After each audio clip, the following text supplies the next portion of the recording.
কি হলো, খেতে বসছো নাকি? বসছি আর 3টে বেজে গেছে। আমি এবার তো ডাক্তারের কাছে যাবো, নামলে খাওয়া হয়েছে। তাই? হুম। তো দর্শকদের বলে দাও কি দিয়ে খাচ্ছ। দর্শকদের বলে দেবো কি দিয়ে খাচ্ছি।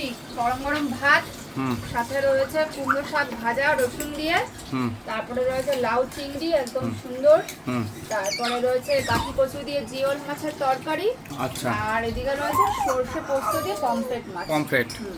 পমফ্রেট খেলে মজাই এসে যাবে একটা আজকে আলাদা। 4 রকম রান্না করা হয়েছে। হুম। এখন খাওয়া যাক, তোমরা খেয়ে বলবা কেমন হয়েছে। আমি তো অলরেডি খাওয়া চালু করে দিয়েছি। এই যে ঘন্টু খেয়ে নিয়েছে। খেয়ে নিয়েছিস বল? ভালো লেগেছে? হ্যাঁ।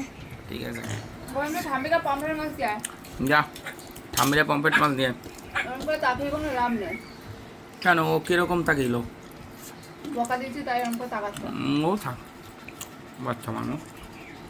দেখুন তোমার সাথে ভালো লাগে তো? আমার এই যে বাটি ভর্তি, এই যে বাটি ভর্তি, এই যে পাট ভর্তি, এই যে পাট ভর্তি।